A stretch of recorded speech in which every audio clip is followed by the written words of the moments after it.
All right, folks. Thank you for joining up for what has turned out to be a Saturday Night Live in lieu of Friday night because I was at a thing last night. We'll talk about that in a little bit. Appreciate y'all coming in. We got Pippin and Digger in the chat. Thank you guys. So we're June 29th, 2024. We continue to be in the mid 90s for the most part. We've had a little bit of rain. 4 or 5 nights ago, we had off and on rain overnight, which was nice. We had a couple of short showers today, but we're pretty dry. And some of the trees in the food forest, some of the newer trees are looking a little droopy. So I'm going to actually water them from the barrels as the sun's going down tonight. But overall, things are in pretty good order up here. I had a really busy week, did several things that I'm looking forward to talking to you guys about. Pretty much, we're just maintaining pace, keeping pace at this time of year. With people always ask me, "I bet you're busy this time of year," and yes, I am, no doubt. But I'm also working really hard at being deliberate about what I'm doing, and I just have to be more careful in the heat these days. I just can't go as long and as hard as I used to. My body will correct me quickly if I do not. So I'm just kind of trying to keep a nice regular pace, not stress out over stuff, and just enjoy this time of year, even with the bugs and the heat and the humidity and all that other stuff. So a little bit of quick housekeeping here. So we've got the next event coming up that I need to be promoting and encourage everybody to check out is the East Tennessee Homestead Alliance Festival, first annual festival. It's going to be in Townsend on July. Oh my goodness, I don't want to misspeak here. July 12th and 13th. That's a Friday and a Saturday. They are going to be full days. We are starting around 8 and we are wrapping up the music around 8:30. So if you're coming out to that, be prepared to be out for a full day. Be prepared to be able to look after yourself, stay hydrated. There's going to be food trucks. There will be, plenty of cold drinks to purchase. And that's at the Townsend Visitor Center in close to the Great Smoky Mountain National Park. So I'm going to be part of a permaculture design panel there. I'll have a table set up. I'm kind of partnering with the Knox Farms to Families Food Cooperative, that's my partner in the whole sheep operation. So we're going to combine our booth for the both of us because I don't really need a full blown table, and we were able to just kind of go in together on that particular effort. So that's kind of the next thing that I've got my focus on is being prepared to bring a lot of information to the audience. I think we're going to have one of the audiences where the concepts of permaculture are going to be a little new to them. It's homesteading focused, but if we can get more people working with these principles and at least considering these principles when they design things, they're going to wind up with a better homestead for it. So that's July 12th and 13th. And I don't think I've got anything else on the radar at the moment. And I don't think I'm going to add anything except maybe one small class before then. I need to kind of stay on top of projects and be preparing to be back out at Delinquents Gully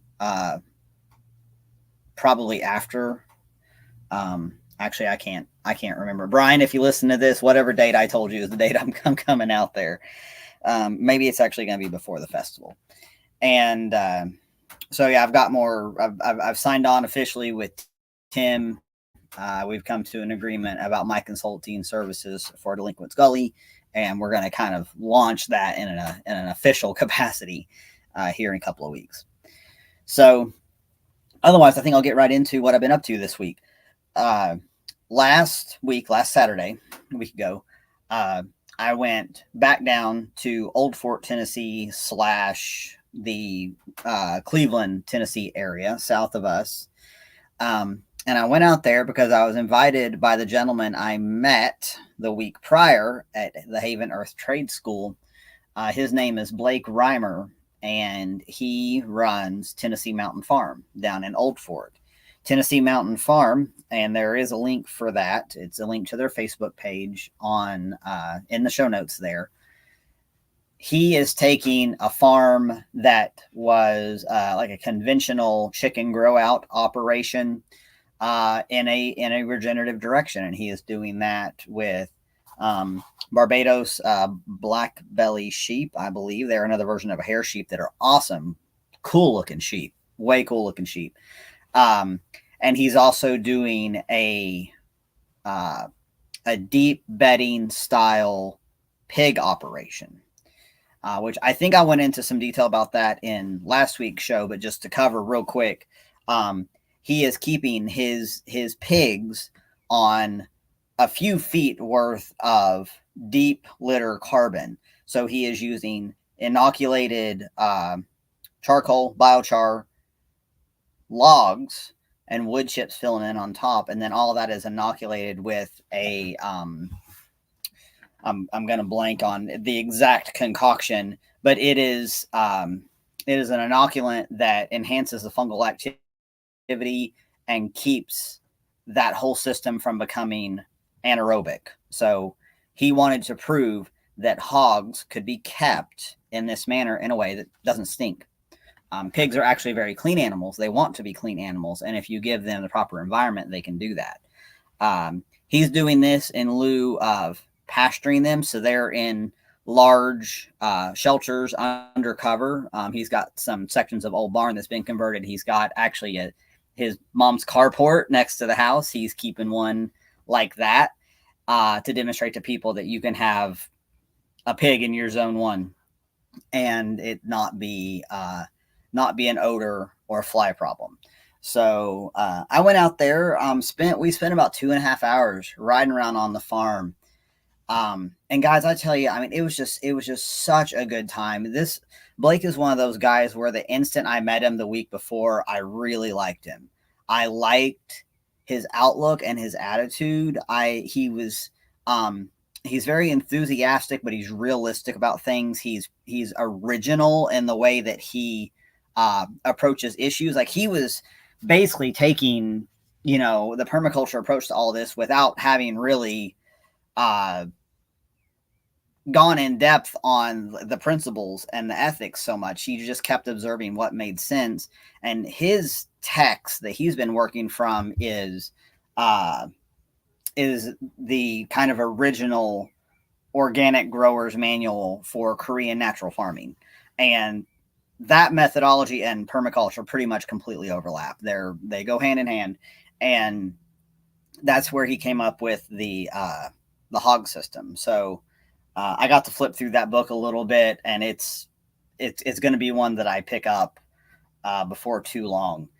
So out at his operation, he also has glamping sites. So like really nice with astroturf, a big canvas tent, real light colored tent. So it's real bright inside, nice bed, a little bit of furniture, and it's all under a big corrugated metal shelter, one of those arched style. A lot of people use them to just keep their when they get a corn delivery, if they're have like grain fed animals, it just keeps everything dry, but both ends are open, so you have a lot of airflow.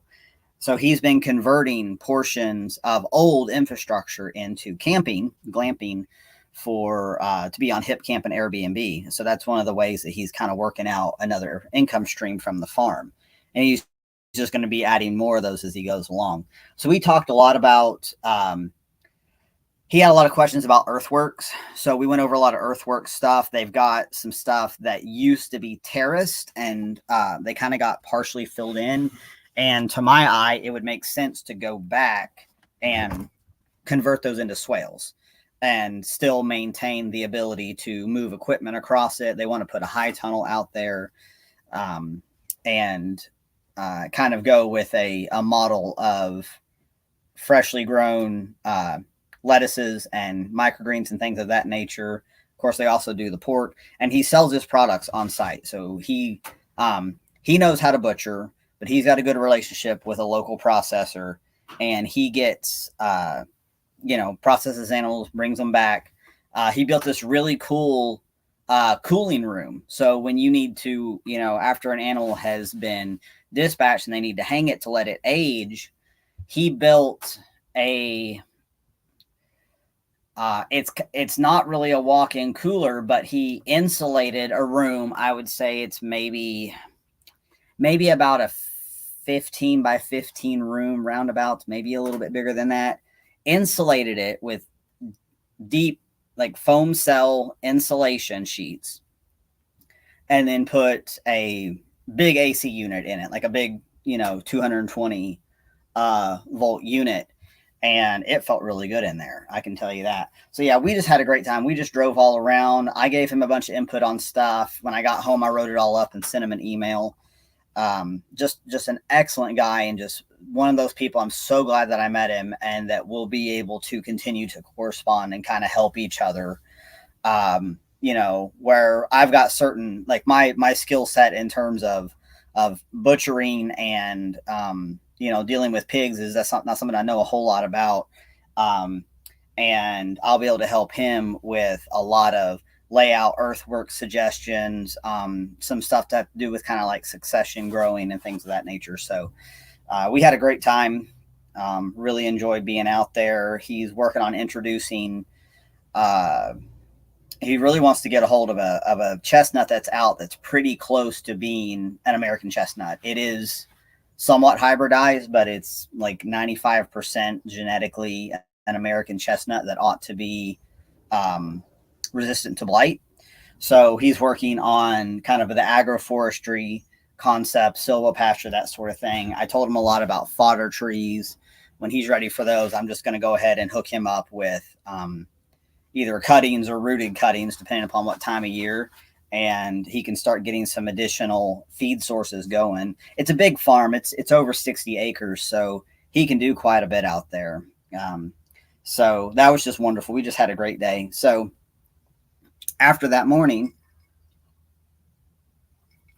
well, I did make a stop. For you guys who see Pinky in the chat from time to time, made a stop because she lives down there, made a stop and saw Pinky's place. And we walked around for about an hour, walked around in the woods and looked at our chicken systems and gardens and everything. And we just kind of hung out for a little bit, since I was pretty much driving right past her place. And then I headed on down to Haven Earth. So as it turns out, because I'm not super familiar with that area, Blake's farm, Tennessee Mountain Farm, Pinky's place, and Haven Earth are all within about 10 miles of each other. So that's great. So those are people who, can have each other's backs readily and easily down there. Hung out at Haven Earth for the day. They had their open house. Sean Mills was down there and was showing off the solar and the water systems. We met up and had a kind of an extended meet and greet with the people who were there. So it was several of the residents, and then people who were interested in either becoming a resident there or wanting to create something similar in their own area.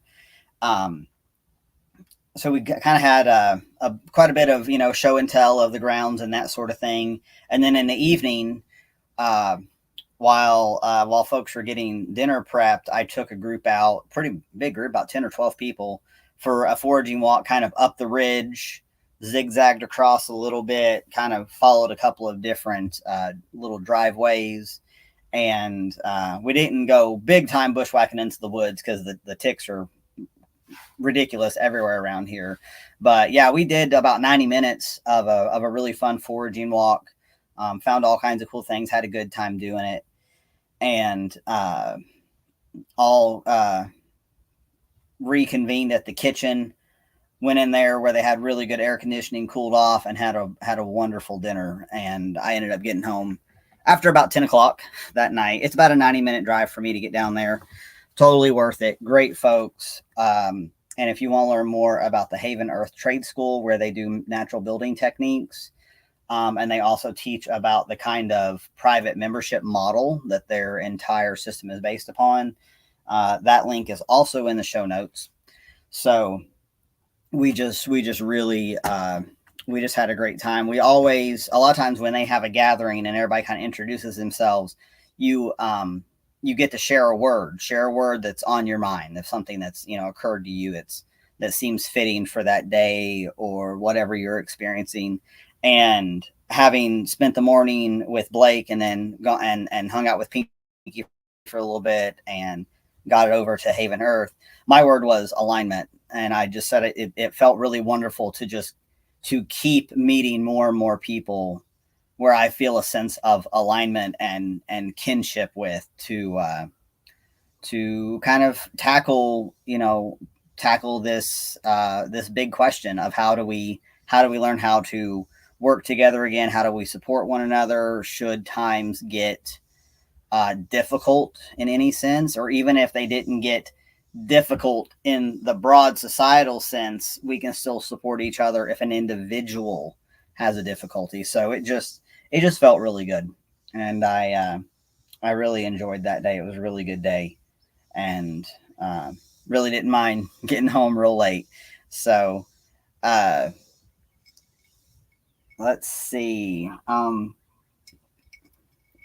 kind of been all over the place this week, actually. So Thursday, yes, if I'm getting my dates right here, Thursday I went out to Rogersville, to a beautiful farm in Rogersville, which is northeast of here, for a foraging class. I was invited out by a lady named Diana who runs, I should have put her farm in there. I will try to update the notes, but she is at, it's Mill Road Farm. If you guys will pardon me a minute, I'm going to pull that up because I needed to put that in there, because she does. They have it's really cool. They've got like a little putt court out there. They've got really friendly donkeys. I got to visit with the donkeys. That was nice, and really beautiful land. So they've got kind of the blend, the ideal blend of rolling pasture, nice wood lines and groves. Caney Creek runs alongside one edge of it. So I went out there about an hour and a half before the class was to start, and I went, kind of figured I'd scout around and kind of put together a quick path that would kind of cover how long I thought the class would probably be, which was, we had it kind of set for about 90 minutes. We had 5 students show up, which is fine. I don't mind small groups at all. It's sometimes they're a little bit easier because it's, you know, when you field a lot of questions and things, it kind of stretches things out. So we started following the path, and just off the top of my head, the passion fruit is out. It's right now, the flowers are out. Some fruit's starting to set. Don't pick it too soon. Make sure you know when it's time. Passion fruit should be kind of soft, and still it will not ripen off the vine. So you've got to wait till it's kind of soft and pliable, and then it'll be ready. Of course, the blackberries are and the wineberries are everywhere. They're doing great. I found that the best blackberries that get the biggest and stay the juiciest they're in the shade during late day sun. They are, I'm trying to pull this up still. Let's see. We will call that Mill Creek Company. That's what I wanted. Mill Creek Company. I'll go ahead and drop this in the live chat, and I will update it after the fact, hopefully. Mill Creek Company. They can do events out there too. They can do weddings and graduation parties and birthday parties and all kinds of good stuff. But yeah, so the blackberries that do well are not getting late day sun. So they get early to midday sun, and then by late day they're in shade. That's what I'm finding out here on the farm, and that's exactly what I found out at Diana's place too. We found the pawpaws. She's got pawpaws at the creek side. She also has pawpaws opposite, and of course they're setting fruit. They're still real small, and again, you want to wait until those are soft and pliable before you pick them off the tree. A lot of times they'll, the ones that are on the ground, if you get to them quick enough, they're perfectly fine. And just all kinds of, a lot of, actually quite a bit of edible greens, like the lamb's quarters and things like that. So I think I noted about 40 things on my walk when I was doing prep work. So I had plenty to show, and it was awesome. We're going to definitely get together out there and do it again in the fall. Her nut trees are loaded down. Multiple different kinds of oaks, a couple different kinds of hickory, black walnut, lots of elm trees. So we're probably going to do one that's going to go kind of heavy on nut tree identification. Maybe we'll even get into how to best harvest and break them down and get to the nut meat and all that good stuff. So we really enjoyed our day. And again, I got home late. All this stuff's happening in the evening because it's really just too hot to do a lot in the middle of the day.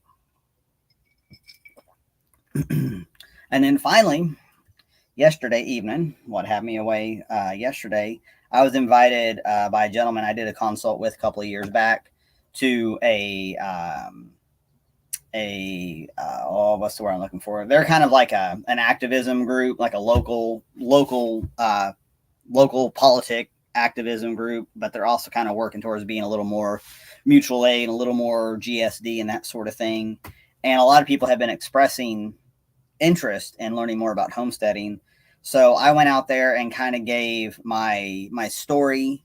I went down to Athens for this. We met at a restaurant, and I kind of went over the very basic principles of permaculture and how you can apply them to not just your homestead, but your life. We talked a lot about building soil, garden troubleshooting, that sort of thing. And this was another one of those groups where from what I could tell to most people, this was new information. Fielded a lot of questions, and I told them I would kind of distill some notes down for them that they could go over later, and some additional information they could follow up on, because it's a lot of stuff to kind of throw at people in just an hour.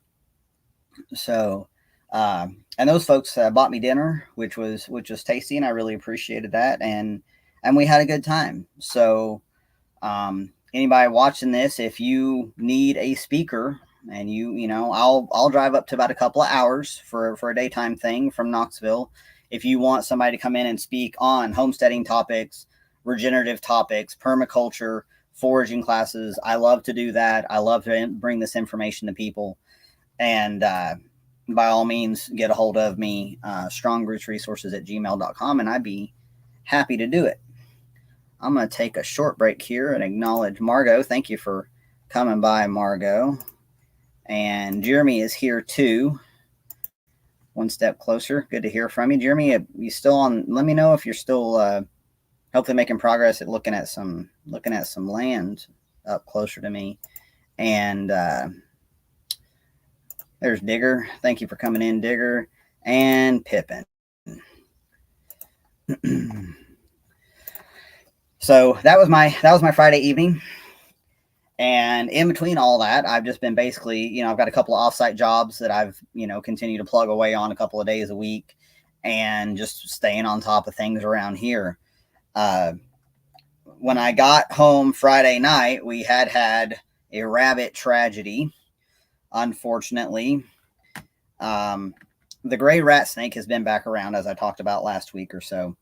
And I was under the impression that the young rabbits, being probably 1 pound to 2 pounds at this point, if I were to make my best guess, would be too big for a snake to attempt to kill. But apparently he killed 2, and tried to swallow one and couldn't get it down, and yacked it back up, because my brother came up to bring snacks to the rabbits like they do sometimes, and found a half regurgitated rabbit and another one that was dead, because they're constrictors. They'll squeeze them first, and then they'll attempt to eat them. So that's what greeted me after being out of town. So what I decided to do was to move the babies out of their mobile tractor to the snake-proof hutch, which is fully enclosed in hardware cloth. And I put the adult females that were in that into the tractor. So I'm relatively certain this rat snake is not going to try to kill an adult. And I would hope with, 3 rabbits in one tractor, 2 in the other, that they would try to kick its ass, maybe. This is this snake. He's around all. I mean, he was here before we came here. I really don't want to kill him. If I catch him, I may relocate him like down towards the bottom of the property or something like that. I really don't want to kill this snake. It's, he serves a good role. We do not have mouse problems out here. I don't have stuff getting into the feed. So, I know they have a role, but I can't have him eating my rabbits. I'm down to 4 rabbits from this original batch. And it's kind of a bummer. So if I catch him, I'll relocate him. I actually saw him that morning. He was under one of the tractors. And I looked at how big he was. And I keep the top cover, like everything is strapped down. Everything is tight. But it's a snake and they can sneeze, they can squeeze into all kinds of stuff. So I know the hutch he's not going to be able to get in that. I mean, it's 1/4-inch mesh. The mesh on the tractors, some of them, it's like a 1x2 inch. So, I'm sure at some point I can I want to build a slightly larger mobile tractor that will also be snake proof. I'm going to do an additional, screen cover off their, water compartment. So they've got like their compartment that is, weatherproof, or the roof overhangs, and see if that doesn't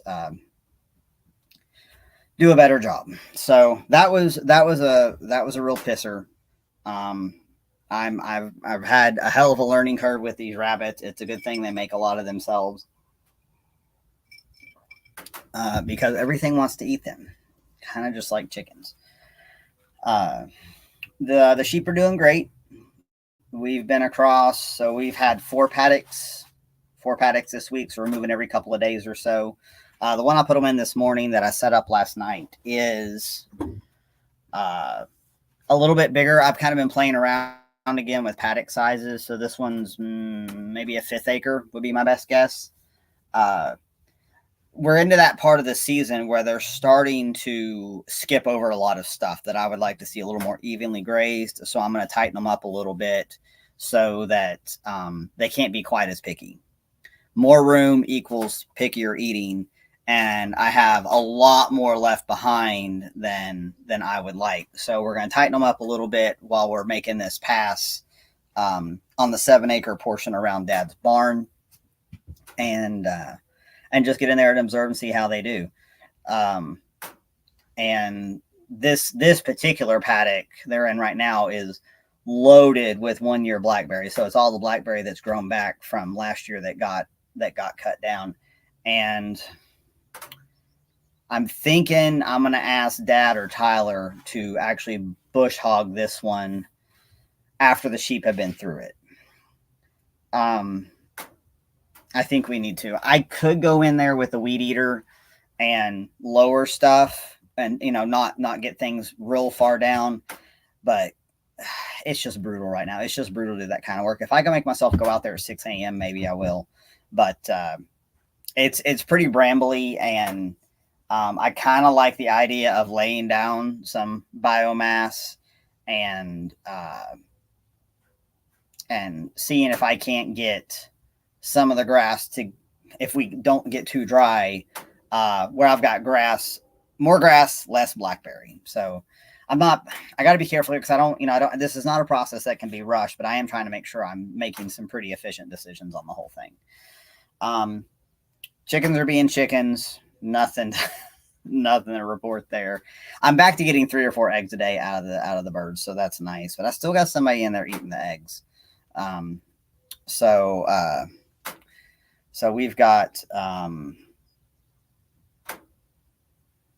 tend to keep, I don't eat eggs every single day. So they're giving me enough to kind of cover what I like to eat. Angel doesn't eat that many. When we get a whole bunch saved up, we either share, or sometimes we'll get on a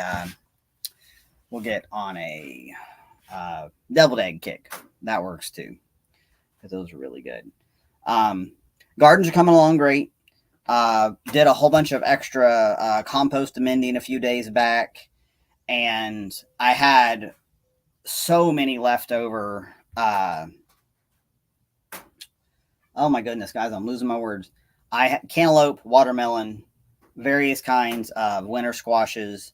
I had all these plants that I had started, and I've provided some to customers and other people, Mom and Tyler, and all that. And I still had like 3 trays that needed to be set out. So I plugged in a bunch into some raised beds that were basically where I did my lettuce. I did my early greens in there. And of course, all that stuff is done. So I cleaned those out, plug those in, and those can just ramble down into the lower yard if they want. And I've also got, so that was about, let's see, yeah, that was about 6 of each. So about 6 winter squash, cantaloupe, and watermelon. And then this was kind of funny. So up in an area that was a wintertime pasture where we were feeding hay, a whole bunch of pumpkins have come up, volunteer pumpkins from where I had been taking them last year, pumpkins and squash, and taking them to the sheep for them to munch on. And I found big volunteer plants, big ones, and a whole bunch of that old hay was still there where they tore apart their hay corral during the snowstorm, and a bunch of it just got trampled into the ground. So it was perfect mulch.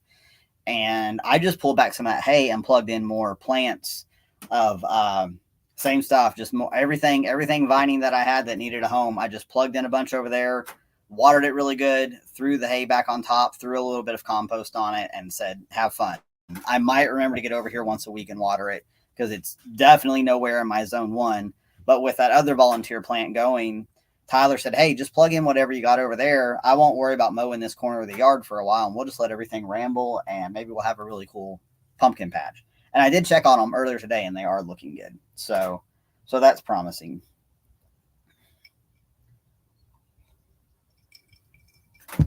We're kind of in the stage where, I mean, the weeds aren't terrible, and I'm kind of, picking my battles. And that's actually what I'm going to do this evening, is get down there in the lower garden and just kind of thin out the weeds and take a bunch of stuff to the rabbits to eat.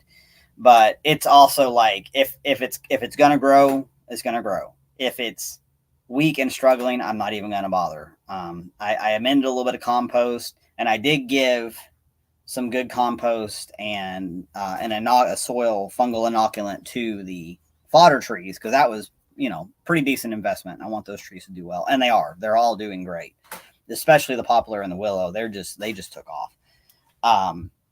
And other than making sure that my cuttings that I've got in soil, so I've got various shrub cuttings that I'm working on getting to root, making sure those are not drying out. So I've got all them in bins that are being bottom watered. It is kind of just the part of the year where I just tell the garden, hey, wear it out. I'll come in here and I'll gather some food. But I'm not staking anything anymore. I'm not trying to tie anything off. Tomatoes are going to go where they're going to go. I am not a neat freak gardener at all. So, but you know what? Everything always tends to go really well. I did get the rest of the bagged. I had about 20 bags left over of the bag leaves that I picked up in the fall. I did get the rest of them out and spread down in the food forest. So I am working on, filling out a few more of these little nooks of the food forest where everything is fully mulched, and there is no need to bring a mower into that region. And I'm just going to kind of keep working on that as well. Pardon me while I take a drink break. Homemade kombucha, pretty good stuff. Kombucha is super easy to make. And again, I am a little lazy, so I just let it go through its first fermentation. I don't do a second bottling. Although if I did, I could add some flavor in and actually let it kind of, generate a little more fizz, a little more carbon dioxide. But you have to burp your kombucha. And while I have the bottles that will let me do that really easily, I'm not going to remember to do it. So I just dip it out of the vessel and throw some ice on it and call it good. and that's kind of one of the ways I get my some of my fermentation action going on. So yeah, guys, overall things are looking really well out here. Just kind of trying to stay on top of things as best as possible. Be getting ready for the festival next week, Friday. I'm gonna have Sandy on. Sandy is kind of the the brains and the energy behind this whole thing, and I'm gonna have her on. So we're gonna talk about what folks can expect, who we're gonna have there. Billy Bond's gonna be there from Permapastures Farm. There's gonna be a lot of good folks. So just plug in East Tennessee Homestead Alliance Festival. It'll pull it right up. Tickets are still available. Um, it looks like it's going to be phenomenal. So I just want to make sure I'm putting enough time into to my what I plan to be contributing to that, and be prepared, not be feeling a little frantic or out of sorts about my role in that a couple of days before. So I think that's what I've got for you guys tonight. Um, Angel's got steaks on the Blackstone as we speak, and I got to get into this garden for a little bit. So I'm gonna go ahead and wrap it up here. Thank you guys for coming by. Anything I can help you with, just give me a holler. Strongrootsresources@gmail.com, and we'll talk to you next time.